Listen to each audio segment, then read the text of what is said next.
Dunia ini begitu besar dan menyimpan berbagai kesempatan menarik untuk kita raih dan kita capai. Apalagi di zaman yang semuanya serba online seperti sekarang. Dengan ruang seluas internet, rasanya semua hal ini semakin jelas terlihat. Contohnya Instagram saya, setiap hari menceritakan kepada saya keseharian teman-teman saya yang begitu produktif. Mereka mengawali hari dengan bangun pagi, berolahraga, mengikuti kegiatan, dan mereka mendapatkan sangat banyak penghargaan dan pencapaian yang menakjubkan. Mengamati semua hal ini membuat saya menyadari satu hal, bahwa ternyata orang-orang di sekitar saya sedang berlari ke arah yang saya juga tidak mengerti kemana mereka berlari. Yang pasti mereka mengejar satu hal yang membuat diri mereka menjadi lebih baik, lebih menarik, dan lebih sempurna. Saya tidak bisa menahan diri untuk tidak membandingkan diri saya dengan diri mereka. Apa yang mereka punya dengan apa yang saya punya, apa kelebihan mereka dengan apa kelebihan saya, bahkan sampai keseharian mereka dengan keseharian saya. Saya melihat lingkungan kita menanggapi hal ini dengan dua respon. Betul, ada orang-orang yang termotivasi dan akhirnya ikut berlari bersama, mengejar versi terbaik dari diri mereka masing-masing.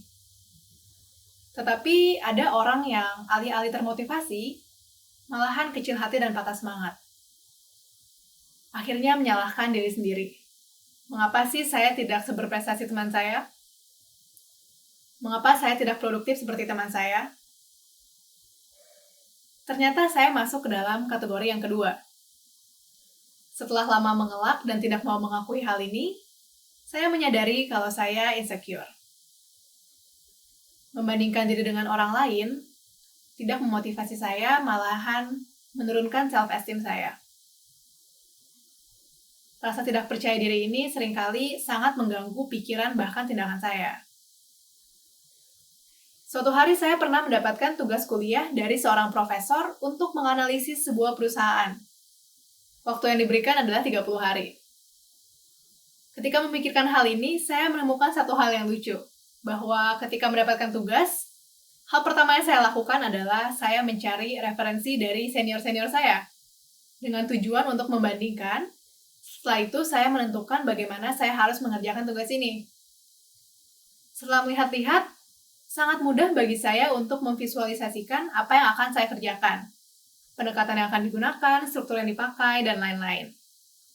Rasanya mudah bagi saya untuk memikirkan apa yang harus saya lakukan agar saya bisa mengerjakan lebih baik daripada yang sudah saya lihat, supaya saya mendapat nilai yang lebih baik.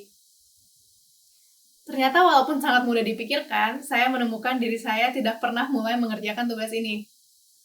Saya terus menunda-nunda, bahkan dari 30 hari yang diberikan, saya baru mulai mengerjakan 2 hari sebelum deadline. Dan apakah saya puas dengan hasilnya? Tentu saja tidak. Saya menemukan hal ini seringkali terjadi dalam kehidupan saya. Selama ini saya selalu mengira bahwa saya malas karena selalu menunda pekerjaan. Teman-teman saya juga mengatakan bahwa saya menunda pekerjaan karena kemalasan saya.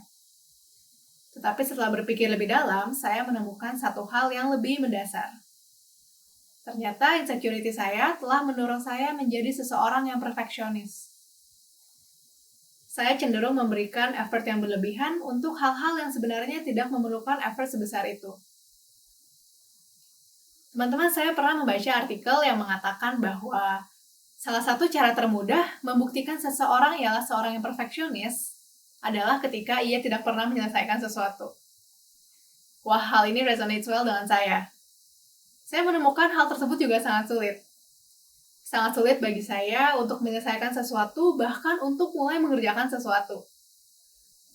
Bayang-bayang tentang kesempurnaan ini selalu menekan saya. Membandingkan diri dengan orang lain membuat saya selalu merasakan ingin lebih daripada orang tersebut. Ternyata hal ini tidak hanya merugikan saya, bahkan menghancurkan saya. Karena saya terus-terusan menunda pekerjaan saya tidak memberikan yang terbaik karena kekurangan waktu. Karena pada dasarnya sangatlah melelahkan untuk memberikan effort yang berlebihan kepada semua hal yang saya punya. Expect more to achieve more, atau set your bar high and set your standards high. Terdengar sangat memotivasi, tetapi sepertinya tidak bekerja bagi saya. Karena itu, saya mulai mengimplementasikan dan melakukan satu hal. Saya berhenti memikirkan hal-hal begitu sempurna dan begitu besar, tetapi saya mulai dengan small simple steps. Terdengar sangat counterintuitif, tetapi ini adalah hal terbaik yang bisa saya lakukan. Small step pertama yang saya ambil adalah saya mengubah perspektif saya, yang selalu melihat kepada hal-hal besar di luar saya, yaitu kelebihan orang-orang di sekitar saya, menjadi satu titik kecil di dalam, yaitu diri saya sendiri. Saya memvalidasi diri dengan mengenali dan memahami diri saya dengan benar. Walaupun terdengar sederhana, ternyata mengenali diri adalah salah satu hal tersulit dan paling menantang bagi saya. Selama 19 tahun saya hidup, cara pandang saya kepada dunia sangat dipengaruhi oleh orang-orang dan lingkungan sekitar saya. Ternyata hal yang sama juga terjadi kepada cara saya memandang diri saya sendiri.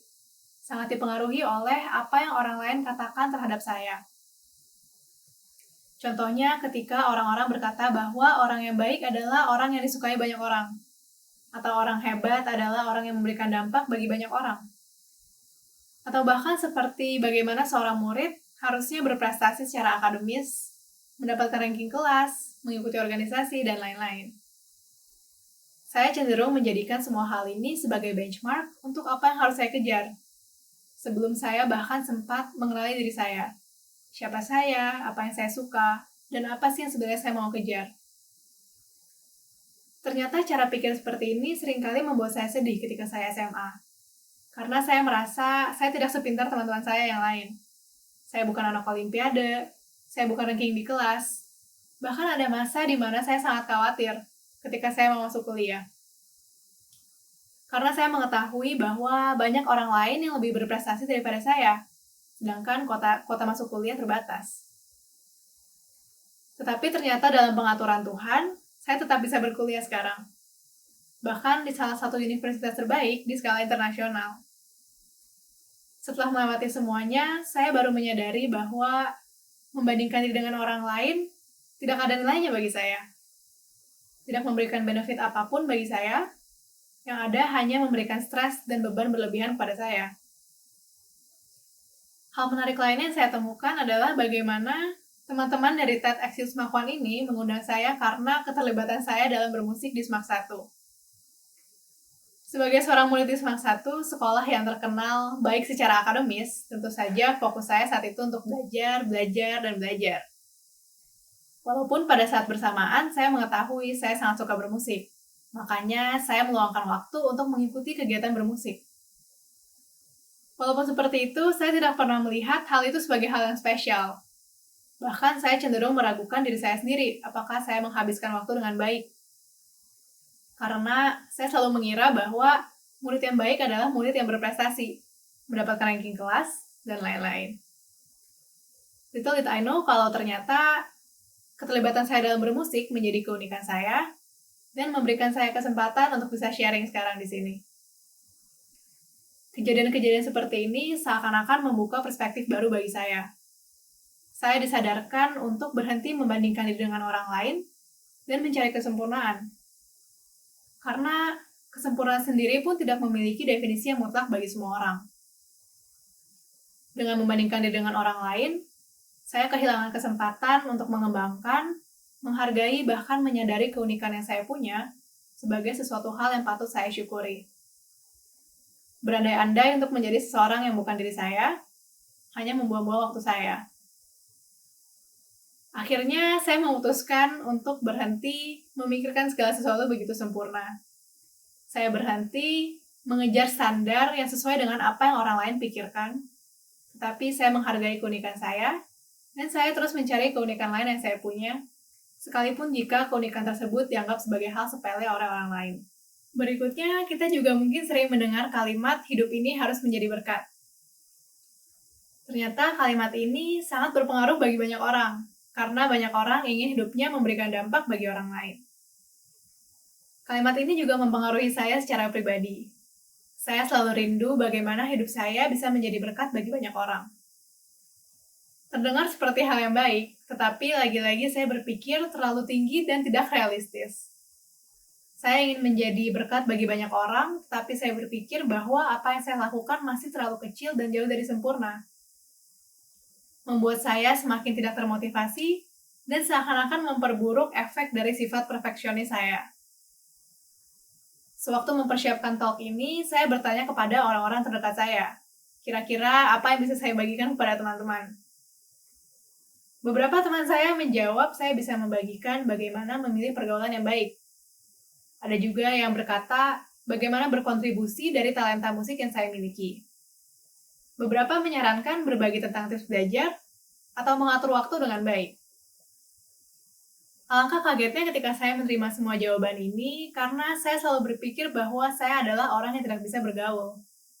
Bahwa kemampuan bermusik saya biasa saja, nilai saya tidak sebanding dengan teman-teman saya, dan time management adalah salah satu hal yang tidak pernah bisa saya kuasai.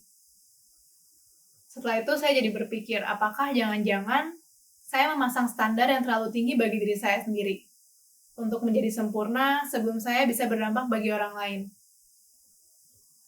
Hal ini mengubah perspektif saya dari yang selalu melihat kepada hal-hal yang besar dan begitu sempurna, menjadi menghargai hal-hal kecil yang saya lakukan. Walaupun seringkali saya anggap hal tersebut sebagai hal yang sepele, ternyata hal-hal kecil ini yang memberikan dampak bagi orang-orang sekitar saya. Hal ini juga bukan hanya membicarakan tentang bagaimana saya mengubah perspektif dari hal besar ke hal kecil, tetapi juga skill yang bisa saya raih dari impact yang saya berikan. Selama ini saya selalu mencari cara apa yang harus saya lakukan untuk menjadi dampak bagi banyak orang, tetapi saya tidak menemukan jawabannya. Saya tidak menyadari bahwa ternyata orang yang merasakan impact saya adalah orang-orang terdekat saya. Selama ini, saya mengira bahwa saya harus mempengaruhi banyak orang, baru saya bisa menjadi berkat. Terlalu berfokus kepada hal-hal yang besar, seringkali membuat saya melupakan dan tidak menghargai hal-hal kecil di sekitar saya, seperti orang-orang terdekat saya. Melalui hal-hal ini, saya jadi belajar untuk lebih mengapresiasi dan menghargai hal kecil yang saya punya. Seperti memberikan senyuman kepada orang-orang yang saya temui setiap hari, atau intentionally meluangkan waktu untuk mendengar dan berbicara kepada teman-teman terdekat saya. Sebagai seorang anak, saya bertanya kepada diri saya, apakah yang bisa saya lakukan untuk memberikan lebih kepada kedua orang tua saya? Sebagai seorang teman, bagaimana saya bisa menjadi sosok yang dibutuhkan teman saya? Dan sebagai seorang murid, apakah yang bisa saya berikan kepada guru-guru saya? Mother Teresa, salah seorang yang paling influential di dunia dan memberikan dampak bagi banyak orang, pernah mengatakan, "Not all of us can do great things, but we can do small things with great love." Not all of us can do great things, but we can do small things with great love. Hal-hal yang begitu sempurna dan besar terasa sangat sulit untuk saya raih. Bahkan sampai di titik ketika saya kadang takut untuk memiliki mimpi yang begitu besar. Menjadikan saya seringkali merasa di bawah dan kalah dari teman-teman saya. Tentu saja saya kagum dan mendukung teman-teman yang memiliki mimpi besar, apalagi jika mimpi tersebut berdampak positif bagi orang lain. Tetapi melalui cerita saya ingin membagikan bahwa saya menemukan nilai yang sama berharganya dari hal-hal yang selama ini kita anggap kecil dan sepele. Akhir kata, saya percaya bahwa hidup kita akan memberikan dampak bagi orang lain, terutama orang-orang terdekat di sekitar kita. Apakah dampak tersebut adalah dampak positif atau negatif? Bergantung dari each of the small step we take in our everyday lives. Saya ingin mengajak teman-teman yang sama seperti saya, yang selalu berpikir bahwa kita jauh dari sempurna, dan kita tidak sebaik orang lain, untuk mengubah perspektif kita.